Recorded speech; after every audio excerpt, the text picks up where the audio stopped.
So, so when we think of nonverbals, we think of how we judge others, how they judge us, and what the outcomes are. We tend to forget, though, the other audience that's influenced by our nonverbals, and that's ourselves. We are also influenced by our nonverbals, our thoughts and our feelings and our physiology. So what nonverbals am I talking about? I'm a social psychologist, I study prejudice, and I teach at a competitive business school. So it was inevitable that I would become interested in power dynamics.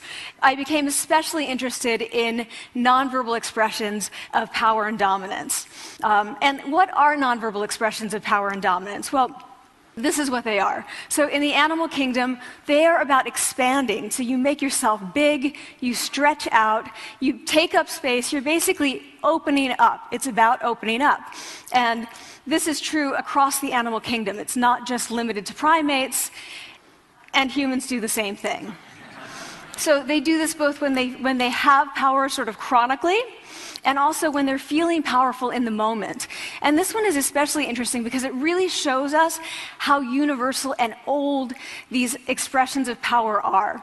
This expression, which is known as pride, Jessica Tracy has studied, she shows that people who are born with sight and people who are congenitally blind do this when they win at a physical competition. So when they cross the finish line and they've won, it doesn't matter if they've never seen anyone do it, they do this.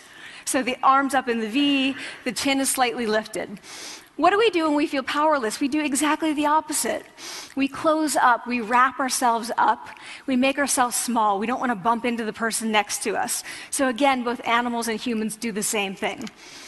And this is what happens when you put together high and low power. So what we tend to do when it comes to power is that we complement the other's nonverbals. So if someone's being really powerful with us, we tend to make ourselves smaller. We don't mirror them, we do the opposite of them.